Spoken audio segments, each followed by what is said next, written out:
سلامونه ستړي مشر په مو کې د مهال مهم خبرونه ته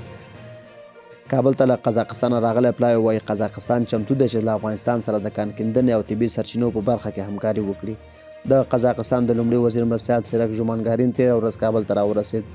د اسلامي امارت حکومتي چارواکي وایي د دغه پلاوي د سفر هدف د افغانستان او قزاقستان ترمنځ د اقتصادي او سوداګریزو اړیکو وده او پراختیا ده. یو شمېر دولتي رپورټونو کې ویل شوي چې د قزاقستان د لومړي وزیر مرستیال به د رسمي لیدنو کتنو ترڅنګ په قزاق افغان سوداګریز فورم کې هم ګډون وکړي چې نن سه شنبه د دواړو هیوادونو د حکومتي چارواکو خصوصي سکتور د اساسو په ګډون پرانیستل کیږي.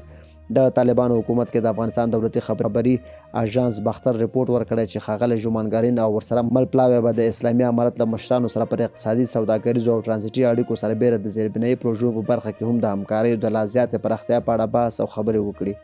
د ښاغلي ژومانګارین له قوله ویل شوي چې قزاقستان چمتو دی د کان کیندنې او طبي سرچینو په برخه کې له افغانستان سره همکاري وکړي او په همدې موخه یو شمېر قزاقي سوداګر راغلي چې په دې لړ کې د اسلامي امارت د مسؤلینو وړاندیزونه واوري. په تېر کال کې د طالبانو حکومت ویلي و له قزاقستان سره په تېرو 3 کلونو کې سوداګریزه راکړه ورکړه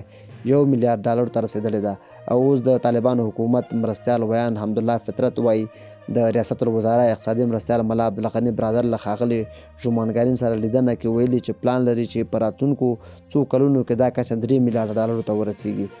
ښاغلي فطرت په یوه اعلامیه کې ویلي افغانستان له قزاقستان او د سیمې له نورو هیوادونو سره د اقتصادي اړیکو او سوداګریزو مناسباتو د پیاوړتیا لپاره قوي هوډ لري او په همدې موخه یې په دې وروستیو کې د کابل او استانې ترمنځ $3 میلیارډ ته د سوداګرۍ کچې رسېدو په موخه د لار نقشې مسوده لاسلیک کړې ده.